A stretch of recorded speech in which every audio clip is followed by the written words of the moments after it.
জাতীয় পতাকা অঙ্কন করেছি, তার একটা রং আছে, তাই না? জাতীয় পতাকার রং দিতে গিয়ে আমি এখানে বৃত্তকে উদীয়মান সূর্যের যে লাল রং, টকটকে গাঢ় রং, সেভাবে লাল করা হয়েছে। তাহলে বৃত্তের রং হবে কি বলো? উদীয়মান সূর্যের টকটকে গাঢ় লাল রং। এবং বৃত্তের চারপাশে যে রয়েছে এই দুটো, এটাকে আমরা সবুজ রং করেছি। কি রং? সবুজ রং। তাহলে জাতীয় পতাকা কয়টি রং থাকে? জাতীয় পতাকা কয়টি রং থাকে? করব। ঠিক আছে? তোমরা সবাই খাতা, ছবি আঁকতে যেসব উপকরণ লাগে, কাগজ, পেন্সিল, স্কেল, রাবার, এগুলো ব্যবহার করে সঠিক মাপে সঠিক আকৃতিতে একটি জাতীয় পতাকা অঙ্কন করবে এবং আমাকে দেখাবে। চলো আমরা এখন একটা জাতীয় পতাকা চিত্র অঙ্কন করি। অথবা আমরা এখানে দৈর্ঘ্য আমরা 10 সেন্টিমিটার দৈর্ঘ্যের একটি রেখা নিই। কত সেন্টিমিটার? 10 সেন্টিমিটার। এখানে আমরা প্রস্থের দিকে 6 সেন্টিমিটার প্রস্থ মাপ নিলাম। এদিকে আমরা 10 সেন্টিমিটার দৈর্ঘ্যের একটি রেখা নিলাম। এখানে 6 সেন্টিমিটারের একটা দাগ রাখলাম। এখন পুনবা 10 সেন্টিমিটারের এখানে 20 ভাগের 9 ভাগে আমরা এখানে একটা বিন্দু দিলাম। এখানে প্রস্থের ঠিক অর্ধেক বরাবর আমরা এখানে একটা বিন্দু নিলাম। নেওয়ার পরে আমরা এখান থেকে মধ্য বরাবর দাগ কাটলাম। এরপরে বৃত্তের কেন্দ্র নির্ণয় হলো। এটা কি নির্ণয় হলো? বৃত্তের কেন্দ্র। বৃত্তের কেন্দ্র থেকে আমরা এখন বৃত্ত অঙ্কন করব। বৃত্ত হবে পতাকার দৈর্ঘ্যে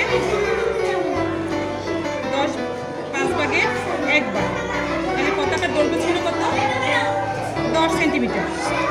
প্রস্থ তাহলে কেন্দ্র হবে 5 ভাগের 1 ভাগ হলে 5 গুণে 10, 2 সেন্টিমিটার। তাহলে আমরা স্কেল থেকে মেপে 2 সেন্টিমিটারের, বুঝছে? হাতে ধরো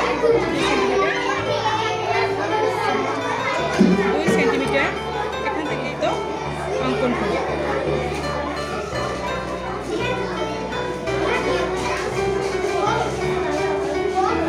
বৃত্ত অঙ্কন হলো। এখন আমরা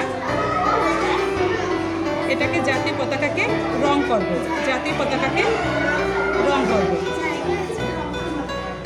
জাতীয় পতাকার বৃত্তের রং হবে উদীয়মান লাল সূর্যের রং, অর্থাৎ টকটকে লাল, টকটকে গাঢ়। এটা আমরা আগে বৃত্তের চারপাশ থেকে আমরা প্রথমে রংটা দিয়ে নেব, যাতে বাহিরে না যায়, বৃত্তের পাশে না যায়।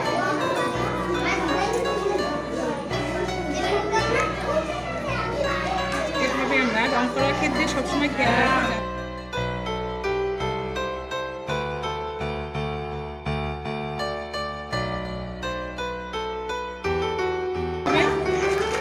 সবুজ, গাঢ় সবুজ, যেটা আমরা এখানে চারিপাশে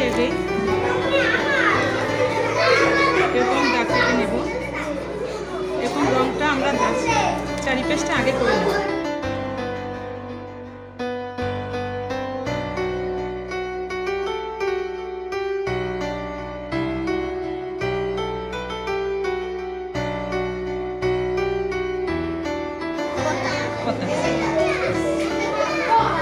বাংলাদেশের জাতীয় পতাকা।